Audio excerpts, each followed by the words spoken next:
अब तीसरी चीज लगने लगी है, and that is how much you are balanced in the exam. आप एग्जाम में आपकी मेंटल स्टेबिलिटी कितनी है, आप कितने बैलेंस्ड हो, क्योंकि एग्जाम। हेलो फ्यूचर इंजीनियर्स, कैसे हो सब लोग? मुझे पता है जेई 2025 जो बच्चे देने वाले हैं उनका प्रिपरेशन बहुत फास्ट स्पीड पे अभी चल रहा है। बहुत आपने एक्सेलरेट किया हुआ है आपके प्रिपरेशंस को।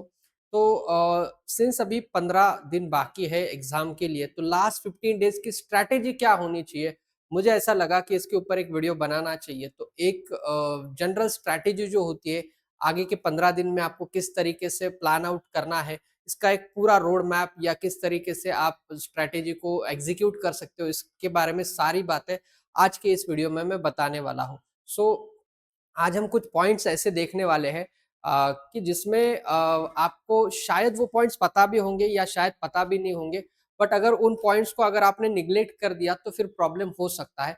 तो उन सारे पॉइंट्स को ध्यान से देखना, पूरे वीडियो को पूरा कवर कर लो और उसके बाद उसके अकॉर्डिंगली प्लान कर लो। सो आज का वीडियो स्टार्ट करते हैं। सबसे पहले revising revision of strong chapters, strong chapter की रिवीजन करना। अब ये जो है ये स्ट्रैटेजी में तो ऑब्वियसली आने ही वाला है। अब क्या होता है कि बहुत सारे टॉपिक जो होते हैं बहुत बच्चों के वीक होते हैं, कुछ स्ट्रांग होते हैं। तो वीक टॉपिक करने के लिए अभी अपने पास टाइम ही नहीं है। अभी अपने पास जो टाइम बचा हुआ है उसमें हम जो स्ट्रांग टॉपिक है उसको अच्छे से रिवाइज कर सकते हैं। उसको अच्छे से रिवाइज करेंगे तो वो जो मार्क्स है वो कंफर्म हो जाएंगे। हम जब एग्जाम देंगे तो उस टॉपिक के जब भी क्वेश्चन हम देखेंगे तो मार्क्स कंफर्म हो जाएंगे। तो जो स्ट्रॉन्ग टॉपिक्स है उसको सबसे पहले अभी रिवीजन करना बहुत इंपॉर्टेंट है। उसको अगर आपको एक टॉपिक फॉर एग्जांपल 80-90% आ रहा है तो उसको 100% करने की कोशिश करो। वीक टॉपिक्स जो है वो अभी उसके लिए ज्यादा टाइम मत दो, क्योंकि अगर उसको आप टाइम दोगे तो स्ट्रॉन्ग टॉपिक का भी रिवीजन रह जाएगा। सो रिवीजन ऑफ स्ट्रॉन्ग चैप्टर जो है वो सबसे पहले करने हैं इन 15 दिनों में। जो आपको आ रहा है उसी की तरफ जाओ, उसको अच्छे से प्रिपेयर करो। मुझे पता है बहुत सारे लोगों का पूरी पूरी पढ़ाई हो चुकी है, बट फिर भी जिन लोगों का पढ़ाई नहीं हुआ है या जिन लोगों ने पढ़ाई करके भी कुछ टॉपिक उनके रह गए हैं, सबके लिए ये कॉमन पॉइंट है कि अभी फिलहाल स्ट्रॉन्ग टॉपिक को अच्छे से प्रिपेयर करो। This is the most important thing, strong topic को अच्छे से प्रिपेयर करना है। पहली चीज, पहली स्ट्रेटेजी आपको यही करनी है। उसके बाद दूसरी इंपॉर्टेंट स्ट्रेटेजी, मॉक टेस्ट। मुझे पता है काफी लोग अभी मॉक टेस्ट दे रहे हैं, बट मॉक टेस्ट का उनके पास कुछ ऐसा प्रॉपर स्केड्यूल नहीं है या फिर उनके पास कुछ प्लानिंग नहीं है। मतलब उनको लग रहा है कि आज टेस्ट देना चाहिए तो वो आज दे रहे हैं, कल नहीं देना चाहिए तो नहीं दे रहा है। तो ये भी चीज गलत है। आपको क्या करना है, मॉक टेस्ट को समझ के करना पड़ेगा। मॉक टेस्ट को आपको प्रॉपर टाइम टेबल के हिसाब से करना पड़ेगा। आप जो भी मॉक टेस्ट दे रहे हो आपको एक आपका शेड्यूल बनाना पड़ेगा, उस हिसाब से आपको मॉक टेस्ट देने हैं। मॉक टेस्ट दे के सिर्फ फायदा नहीं है, मॉक टेस्ट का एनालिसिस करना इज मोर इंपॉर्टेंट। फिर उससे मैं उसी पे आऊंगा। मॉक टेस्ट आप जब देते हो तो आपके जो स्ट्रॉन्ग टॉपिक्स है उसके क्वेश्चन आपको आ जाएंगे, जो मैंने प्रीवियस पॉइंट बताया। स्ट्रॉन्ग टॉपिक को अच्छे से रिवाइज करना है।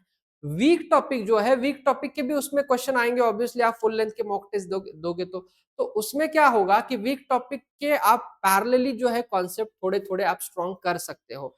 जैसे ही क्वेश्चन आएंगे उस क्वेश्चन से रिलेटेड जो कॉन्सेप्ट आपको नहीं आता वो आप उतना पढ़ सकते हो। सो उससे आपका वो कॉन्सेप्ट स्ट्रांग हो जाएगा। उसके लिए एक्स्ट्रा टाइम देने की जरूरत नहीं है। एनालिसिस जब आप करते हो तो एनालिसिस प्रॉपरली करना बहुत जरूरी है। सिर्फ कौन से सही हुए कौन से गलत हुए ये चीज देखने में थोड़ा सा प्रॉब्लम हो सकता है। तो थोड़ा सा ये भी देखना जरूरी है। पिछले कुछ टेस्ट में मैंने टेस्ट तो दिया लेकिन सेम टाइप के क्वेश्चन मेरे रॉन्ग हो रहे हैं, तो उससे एनालिसिस कहते हैं, क्योंकि उसमें अगर मैंने इंप्रूवमेंट किया तो मेरा स्कोर बढ़ेगा।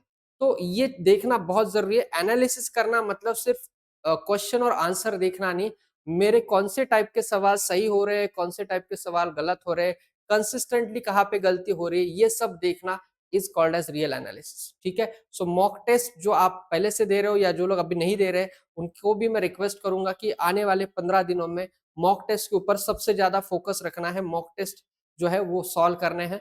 उसके साथ साथ जो स्ट्रॉन्ग चैप्टर मैंने बताया इसके पहले वाला पॉइंट, स्ट्रॉन्ग चैप्टर तो करनी ही है ऑब्वियसली। उसके पीवाईक्यूज आपको सॉल्व करने हैं और पीवाईक्यू सॉल्व कर दिए आगे जाना है। बट सबसे इंपॉर्टेंट अगेन मॉक टेस्ट वाला पार्ट है। आगे चलते हैं। Yes, now this is very important. So no to distractions, avoid distractions and stay focused. अभी क्या होता है, ये लास्ट के 15 डेज में काफी सारे लोग ऐसे होते हैं आपके आजू बाजू में कि आपको वो एडवाइस देंगे, सजेशन देंगे कि ऐसा नहीं, ऐसा करो, ऐसा नहीं, वैसा करो। सो सारे डिस्ट्रैक्ट, स्पेशली जो रिलेटिव्स होते हैं या दोस्त होते हैं कुछ, जो मतलब बहुत सारे दोस्त ऐसे होते हैं जो खुद कुछ नहीं करते लेकिन दूसरे दोस्त को बता देते यार मेरा तो ये हो गया, तेरा तो बहुत कुछ बाकी है, तो वो बच्चा डिस्ट्रैक्ट हो जाता है। तो मुझे लगता है ये सारे डिस्ट्रैक्शन को आपको बाजू में रखना है। कौन क्या कह रहा है, क्या नहीं कह रहा है, इसके बारे में मत सोचो। Prepare according to your plan. आपका खुद का एक प्लान होना चाहिए, उसके अकॉर्डिंगली उसको पढ़ाई करना है, उसी प्लान के हिसाब से जाना है। किसी की भी क्या कहते हैं, कोई कुछ भी आपको एक मोटिवेशन देगा या कोई कुछ अब उसका मत देगा, मतलब कोई ओपिनियन देगा, उसको देखने की जरूरत नहीं है।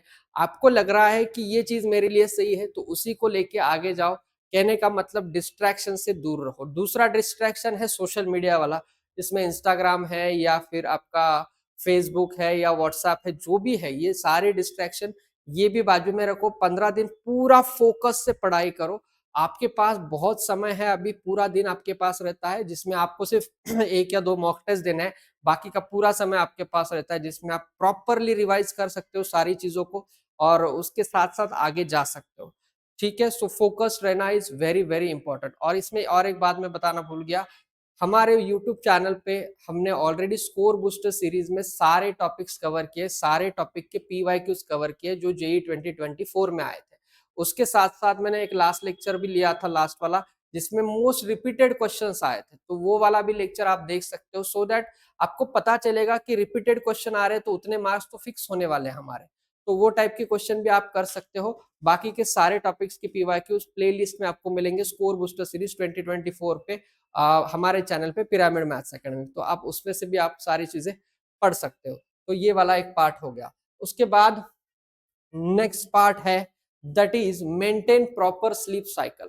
देखो अब बहुत सारे बच्चे को एक आदत होती है कि वो रात में ज्यादा देर बैठ के पढ़ाई करते हैं, कुछ बच्चे सुबह जल्दी उठ के पढ़ाई करते हैं।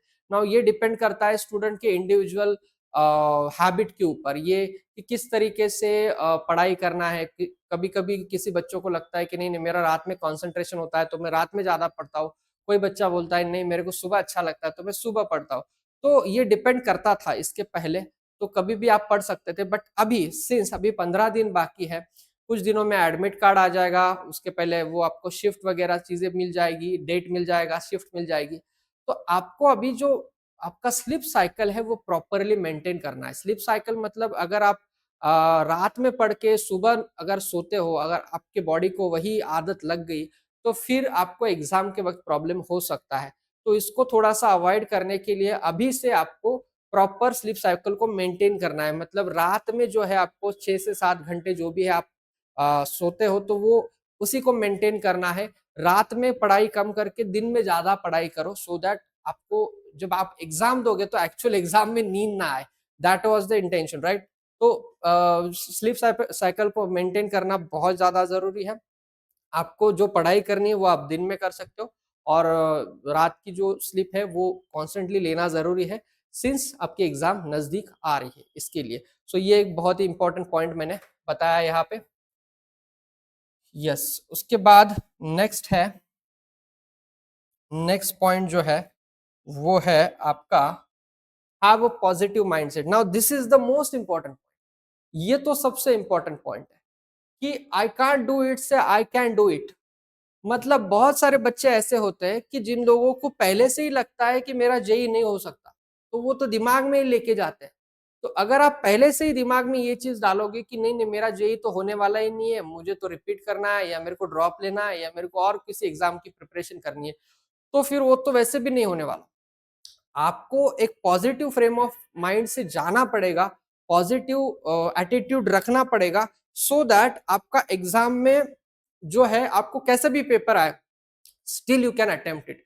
बहुत बार होता क्या है कि जिस बच्चे का पढ़ाई पूरा होता है बट उसका एटीट्यूड निगेटिव होता है तो उसको पेपर अच्छा नहीं जाता, बट जिस बच्चे का उससे थोड़ा कम पढ़ाई है बट अच्छे पॉजिटिव फ्रेम ऑफ माइंड से वो गया है उसको अच्छा पेपर जाता है। तो ये बहुत इंपॉर्टेंट है। मैं हमेशा बोलता हूँ कि अभी ना एग्जाम में ना 3 चीजें लग रही है, पहले 2 ही चीजें लगती थी। पहली चीज लगती थी कि आपकी एक्यूरेसी, एक्यूरेसी बहुत मैटर करती है। दूसरी चीज लगती थी आपका टाइम मैनेजमेंट, आप टाइम मैनेज कैसे करते हो, मतलब नंबर ऑफ अटेम्प्ट्स आप कितने करते हो, नंबर ऑफ अटेम्प्ट्स मैटर करते थे, एक्यूरेसी और नंबर ऑफ अटेम्प्ट, दो ही चीजें लगती थी। अब तीसरी चीज लगने लगी है, and that is how much you are balanced in the exam. आप एग्जाम में आपकी मेंटल स्टेबिलिटी कितनी है, आप कितने बैलेंस्ड हो, क्योंकि एग्जाम में आपको कुछ पेपर में कुछ क्वेश्चंस बहुत डिफिकल्ट आएंगे, कुछ इजी आएंगे, अप डाउन आएगा। उसको मेंटेन करने के लिए you have to have the positive mindset कि पेपर कैसे भी आए आपको तो अटेम्प्ट करना ही है, आपको उतने नंबर ऑफ क्वेश्चन अटेम्प्ट करने हैं जिससे मेरा सिर्फ कट ऑफ नहीं निकले, मेरे को अच्छा रैंक मिले। दैट इज द इंटेंशन, वो इंटेंशन होना चाहिए।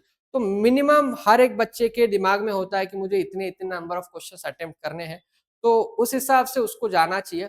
किसी भी एक्सटर्नल कंडीशन का हमारे ऊपर इफेक्ट नहीं होना चाहिए। एक्सटर्नल कंडीशन मतलब आप जा रहे हो, एग्जाम सुबह है, एग्जाम दोपहर में है, आप खाना खा के जा रहे हो, उस वजह से नींद आ रही है, तो ये सारी चीजें एक्सटर्नल है, वो उसका कुछ मैटर नहीं होता उस चीज का, तो उसका इफेक्ट होना ही नहीं चाहिए हमारे स्कोर के ऊपर।